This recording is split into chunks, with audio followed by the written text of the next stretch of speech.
مشک تر سے معطر ہیں میرے مولا علی، مشک تر سے معطر ہیں میرے مولا علی، تجلیات کا مظہر ہیں میرے مولا علی۔ کہا نبی نے انتا اخی ہے کس کے لیے، بنے جو نفس پیغمبر ہیں میرے مولا علی۔ ہے شہر علم محمد، علی ہے دروازہ، نبی کے علم کا مظہر ہیں میرے مولا علی۔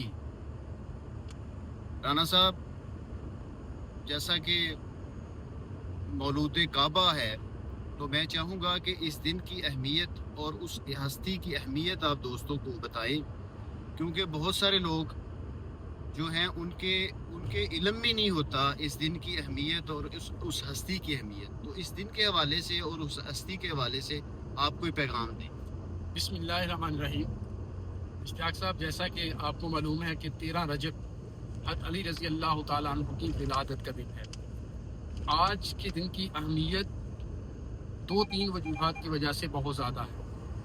ایک تو اس کی وجہ یہ ہے کہ آقا کریم صلی اللہ علیہ وآلہ وسلم کے اخی، جن کو ہارون علیہ السلام کے ساتھ تمثیل جن کی بیان کی گئی، ان کا یوم ولادت ہے۔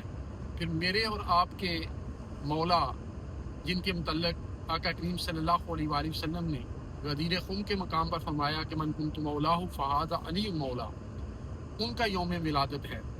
پھر باب العلم کا یوم ولادت ہے کہ اگر علم کے شہر میں آپ نے انٹری لینی ہے تو آپ کو درے اور باب علم سے گزرنا ہوگا۔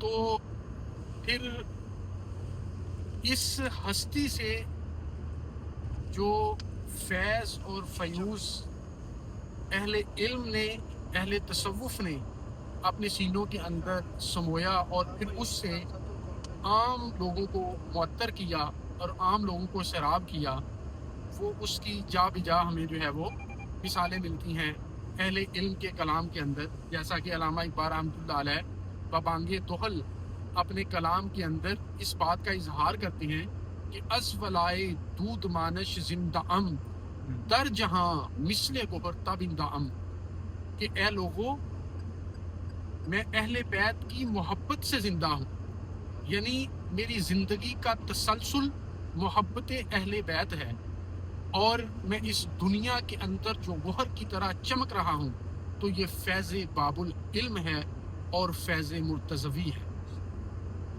اور جہاں تک آج کے دن کے پیغام کا تعلق ہے، ہونا یہ چاہیے کہ باب العلم کی محبت میں اپنے آپ کو گوندھ کر اس معاشرے کے جو باطل اور طاغوتی قوتیں ہیں، خواہ وہ افرادی ہیں یا اجتماعی ہیں، ان کے سامنے سیسا پلائی ہوئی دیوار بن جائیں، قطع نظر اس بات سے کہ آپ کے پاس اسباب وسائل ہیں یا نہیں۔ اس لیے کہ حضرت علی رضی اللہ تعالیٰ عنہ کی زندگی سے ہمیں یہی سبق ملتا ہے، جس کا اظہار ایک اور جگہ علامہ اقبال رحمۃ اللہ علیہ نے کیا کہ تیری خاک میں ہے اگر شرر تو خیال فقر و غنا نہ کر، کہ جہاں میں نانے شعیر پر ہے مدار قوت حیدری۔ وہ فرماتے ہیں کہ حضرت علی رضی اللہ تعالیٰ عنہ کی زندگی کا اگر مطالعہ کریں تو وہ کون سی جنگ ہے جو حضرت علی رضی اللہ تعالیٰ عنہ کے بغیر جیتی گئی ہو؟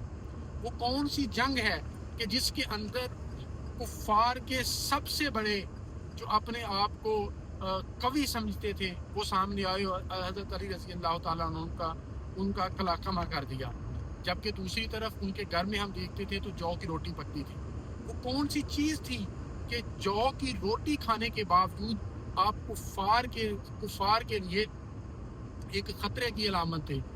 اور اس سے پیغام جو دینا چاہتے ہیں وہ یہی دینا چاہتے ہیں کہ آپ کی قوت کا جو منبع ہونا چاہیے وہ امارت اور معیار جو ہے وہ امارت اور فقیری نہیں ہونی چاہیے، بلکہ وہ ایمان کی حرارت ہونی چاہیے۔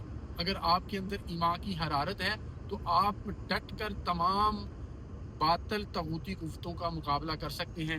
آج کا یہی پیغام ہے کہ اس چیز سے باہر نکلیں اور اپنی جو ایمانی قوت ہے اس کا سہارا لے کر اس دنیا پر چھا جائیں۔ بہت شکریہ۔